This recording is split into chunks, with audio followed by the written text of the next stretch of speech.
مجرد تنہا کو کہتے ہیں صرف نرا، کہ صرف عقیدے کی باتیں ہوتی رہیں، اللہ ہے، اس کی یہ صفات ہیں، ان چیزوں سے ثابت ہوتا. تو یہ فلسفہ اور جو ہے نا علم کلام، اس میں یہی ہوتا نا کہ بحث ہوتی رہتے ہیں، ہم کہتے ہیں، پھر وہ دوسری طرف سے اعتراض ہوتے ہیں، پھر ان کے حل کرتے رہتے ہیں. یہ ذہنی ورزش. اسلام نے جو عقیدے دیے وہ صرف ایسی کوئی نا ذہنی نہیں چیزیں.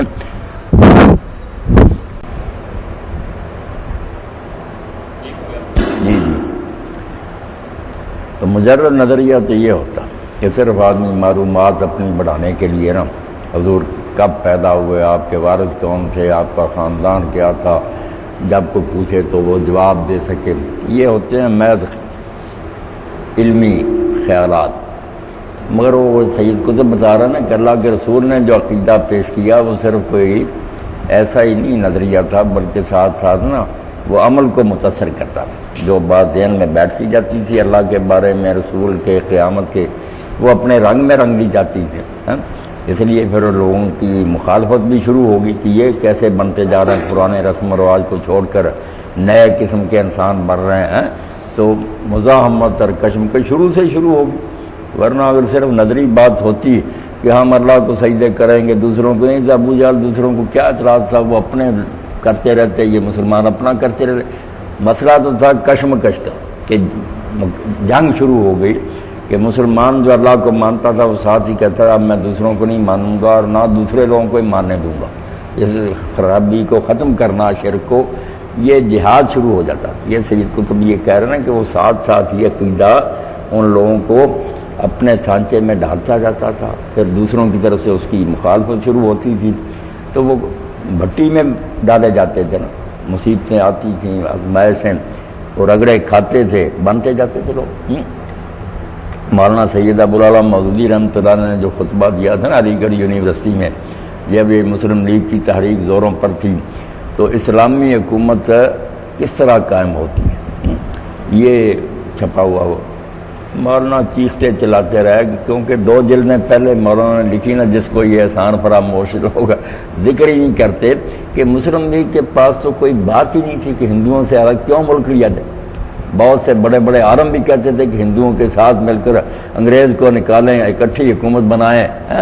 تو مولانا نے پہلی 2 جلدیں جو تھیں مسلمان اور موجودہ سیاسی کشمکش، اس میں حوالوں کے ساتھ، کیونکہ کانگریسی حکومتیں جو تھیں نا صوبوں میں وہ انگریز کے دور میں قائم ہوگی، جو انہوں نے موقع دیا تجربے کے لیے، انہوں نے پردہ نہ رہنے دیا. ہندوؤں نامرادوں نے بیٹھتے ہی نا بالکل نظام تعلیم اپنے کفر کا سارا شرک اس میں بھر دیا، اسلام نکال دیا، بندے ماتم اور ہندوؤں کے سارے طریقے اور مسلمانوں پر ظلم. مولانا نے حوالوں کے ساتھ نا کہ یہ آزادی ہے جس کی طرف حسین احمد اور ابوالکلام تم بتلا رہے کہ انگریز کو نکال کر ہم اپنی موت قبول کر لیں، کہ ابھی مکمل اختیار بھی نہیں ملا تو صوبوں میں کیا شروع ہو گیا.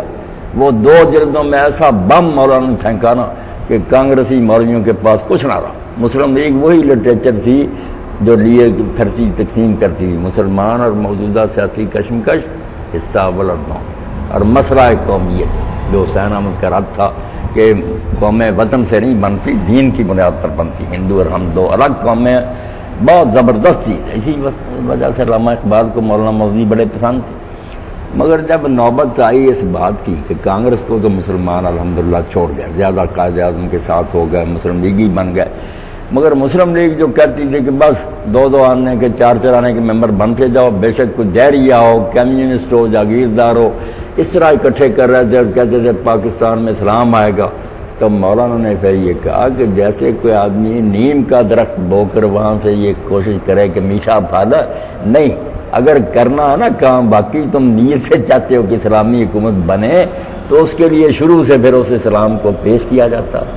جو لوگ مانے ان کو اپنی جماعت میں بھرتی کیا جاتا. وہ ساتھ ساتھ اپنے آپ کو اسلام کے رنگ میں بدلتے ہیں. جیسے صحابہ کرام 13 سال میں تیار ہو گئے، اسلامی حکومت جب بنی تو کارکن تھے.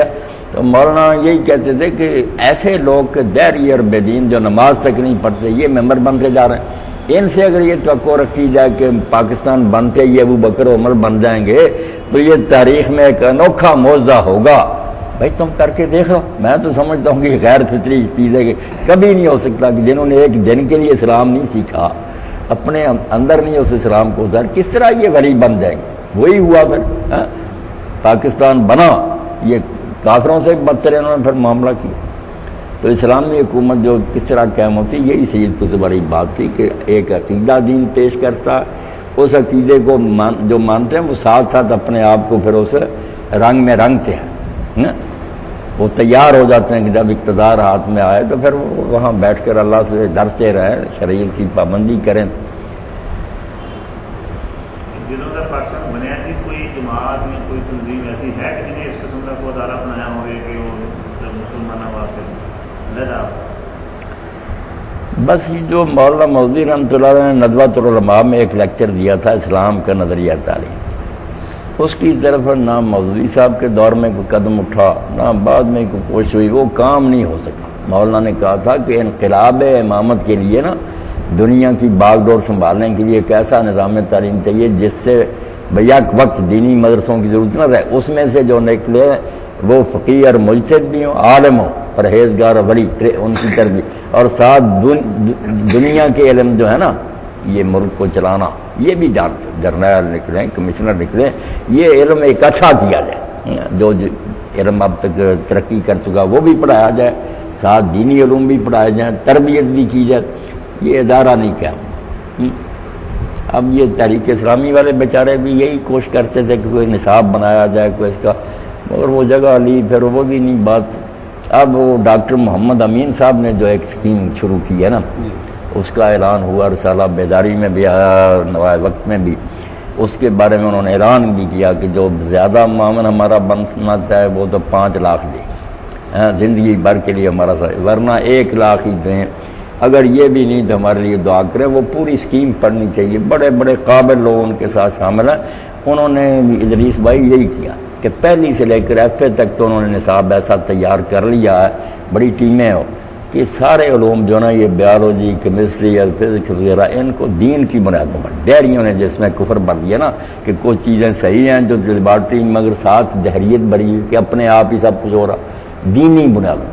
یہ 1000 کنال زمین بھی کسی اللہ کے بندے نے راول پنڈی کے پاس صحابہ میں انہیں دے دیا، تو اب وہ نا یونیورسٹی وہاں قائم کرنا چاہتے ہیں. بہت بڑا یہ کام ہے، اللہ کرے اگر یہ اسکیم چل جائے نا.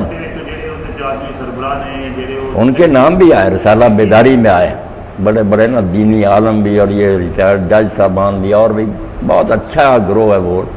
ڈاکٹر امین صاحب آپ بہت نیک آدمی ہیں، بہت دیندار آدمی ہیں، پڑھے لکھے ہیں، بڑے مشہور میں بھی کئی مرتبہ مضمون آتے ہیں، قابل آدمی. تو اللہ کرے یہ قدم اگر رکھا جائے نا، کوئی ٹیم ایسی نکلے جو آگے جائے تو وہ دنیا چلانا بھی جانتی ہو اور دین کے علوم سے واقف ہو، تربیت بھی ان کی ہوئی ہو، محض علم نہ ہو، دین کے رنگ میں رنگے ہوئے.